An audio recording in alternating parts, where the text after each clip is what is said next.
Good afternoon, guys. It's Andrew Crew from Physio Professionals and catching up with headache guru and physiotherapist Stephen Shepherd. How are you this afternoon?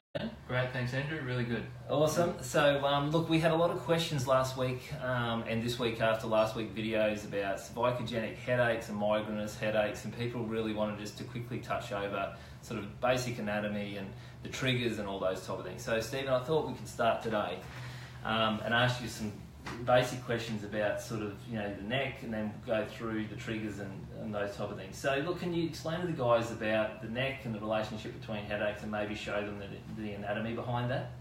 Yeah, sure. So the neck is basically 7 vertebrae all stacked up in a column, and then our skull sits on top of that. So here's your vertebra down here, skull sitting up on top. Now what these vertebrae do as well is they house a structure called the brainstem. So the brainstem sits in here. When we get stress or injury to these structures here, it can have an effect on that brainstem and cause it to become oversensitized. Yep. So that sort of triggers headaches. So people, if we're thinking of those stiff joints, and this might be a really good little diagram for people to see. So like if we have a look at that, and you've sort of got that amplification going on with the brainstem, and that triggers all those symptoms like you spoke about last week. And what are some of those symptoms of those headaches and migraines include? That's right. So you can get a pain at the base of the spine, at the top of the spine, at the base of the skull. You get pain behind the back of the eye or in the temporal area, or up in the front of the forehead there. Also accompanying a cervicogenic type headache, you can get neck pain, stiffness through the neck, and basically a feeling of unwellness. Yeah, okay, so a lot of people can relate to that. We had a lot of people that sort of rang us and contacted us with that last week. So let's talk about the brainstem. So we spoke about, a lot of people probably won't get that concept, but what's the role of the brainstem and what's its relationship within headaches and migraines? Okay, so on that picture there before, we saw the brainstem. It sits at the base of the skull. Now what the role of the brainstem is, it's the last pathway in the nervous system before we reach the brain.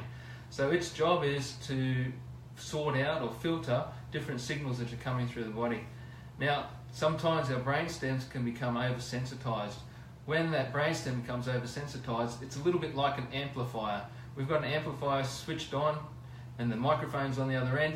A little noise in that microphone creates a big noise at the end of it.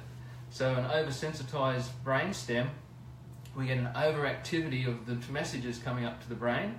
As a result, the brain becomes hypersensitive or overactive on what's going on, and so that causes you the headaches. So what can cause an oversensitized brainstem?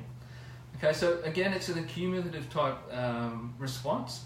It can be posture, it can be an injury to the joint sometimes. So because you're getting an overactivity of an oversensitivity of those joints there, you get signals coming into the brainstem. It can react from things that we eat, it can react from stress, it can react from exercises. Yeah.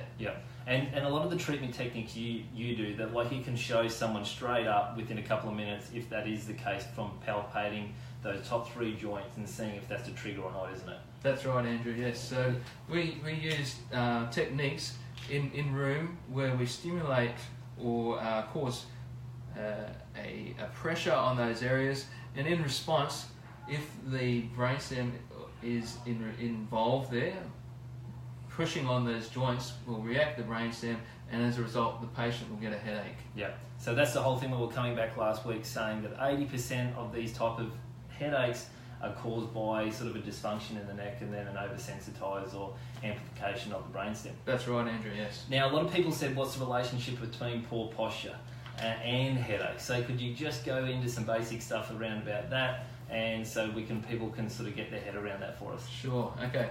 So as we talked about before, the neck is a column.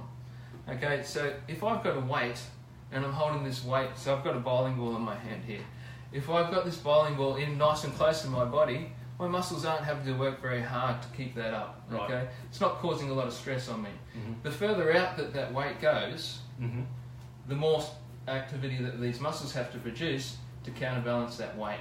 Yep. So the same thing with our heads. Mm-hmm. The average human head, Andrew, weighs about the same weight as a bowling ball, Yep. which is about 4 to 5 pounds, I believe. Righto. Now, throughout the day, say if we're sitting at a computer or we're doing something where we're static all the time, we tend to lose our posture. Mm-hmm. Okay, that's usually because we're not strong through some of those muscles. Yep. And as we go throughout the day, our head gradually goes forward further and further and further Mm-hmm. until it's out so far that we've got an exponential rate in the weight that our head is having to carry, and so therefore our neck has to work all the much harder. The muscles in the neck then cause more stress to the joints, and bang, you end up with that sensitization of the brainstem, leading into your headache or even migraines in some circumstances. So really what we're talking about, this is sort of normal, in good posture, and this is what we see in a lot of people that do have headaches. They've got a lot of weakness and those type of things. They've got that forward or poke chin posture, and that is putting a lot of pressure on the neck and going back to triggering a headache, because that can be a cause of the over-sensitization of the brainstem. That's right, Andrew, yes. So for the people out there, what are some of the top tips what you could give them? What should they be doing if they look in the mirror and they see poor posture? What's sort of some of the tips that you could give them? Okay, so one of the things you can think about is being aware of your shoulder position. A little exercise I'll quickly give you to have a bit more of an understanding of a good shoulder position. So if you just put your hands on your head, you take 7 nice deep breaths. Okay, that's 7. And then bringing your hands down off your head, keep your shoulders up where they are. Now that's going to feel like you've been hung up on a coat hanger, but that's good posture. As you can see, I don't really adopt good posture all the time, Andrew. And a lot of people don't. So look, I think that should answer a lot of the questions that we had last week with people saying, can you just point out the relationship with poor posture, and why does these top 3 vertebrae, why can they be one of the triggering effects on some of these types of headaches? So I think a lot of people will be happy with what we've covered there. So look, Stephen, thanks very much for catching up with me today.